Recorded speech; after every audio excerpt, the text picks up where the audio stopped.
Social media প্ল্যাটফর্মকে কাজে লাগিয়ে সাম্প্রদায়িক উস্কানিমূলক পোস্ট শেয়ার করেছে রাজ্যের এক সরকারি কর্মচারী।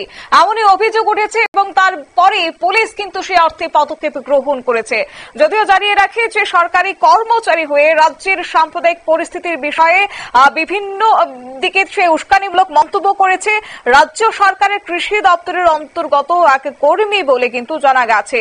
অবশ্য তারপরে সেক্ষেত্রে যারা সচেতন নাগরিকরা রয়েছে তারা কিন্তু এই বিষয় নিয়ে পুলিশকে জানিয়েছে এবং পুলিশ সেই অর্থে তাকে জিজ্ঞাসাবাদ করতেই পরবর্তীতে সে ক্ষমা চেয়েছে বলে জানা গেছে। কি রয়েছে বিস্তারিত শুনুন।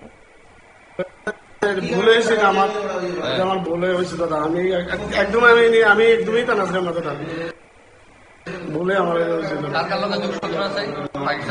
না আমার কি শত্রু, আমার শত্রুকে আমার কেউ শত্রু নেই। তাহলে হিন্দু বিরোধী শেয়ার হলো এটা দাদা ভুলে দাদা হয়েছে দাদা।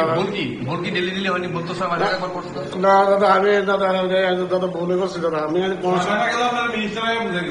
সঠিক কথা বলবো, সঠিক কথা বলব, সঠিক করলে মাফ আছে। সঠিক কি সঠিক আমি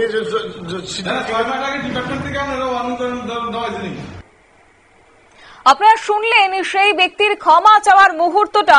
অবশ্য তার নাম জানা গেছে রুমান মিয়া, তার পিতা সুরজ মিয়া, বাড়ি তার সোনামুড়া দুর্গাপুরে। কর্মসূত্রে সে কৃষি দপ্তরের অন্তর্গত জুমের ডেপা কৃষি সেক্টর অফিসে কর্মরত। ঘটনাটি প্রত্যক্ষ হতেই বিষয়টি মেলাঘর থানায় গোচরে আনা হয় এবং পরবর্তী সময়ে মেলাঘর থানার পুলিশ জুমের ঢাকা কৃষি সেক্টর অফিসে গিয়ে তাকে বিষয়টি সম্পর্কে জিজ্ঞাসাবাদ করেন এবং সঙ্গে তাকে থানায় নিয়ে আসেন। যদিও পরবর্তী সময়ে তিনি বিষয়টি নিয়ে ভুল স্বীকার করেছেন, কিন্তু এক্ষেত্রেও এর আগেও তার বিরুদ্ধে অভিযোগ উঠেছে যে পূর্বেও এই ধরনের পোস্ট শেয়ার করার বিষয়গুলি নিয়ে সেক্টর অফিসারকেও বিষয়টি অবগত করানো হয়েছে, কিন্তু সেই অর্থে কোনো প্রকারই সংযম নেই সেই সরকারি কর্মচারীর।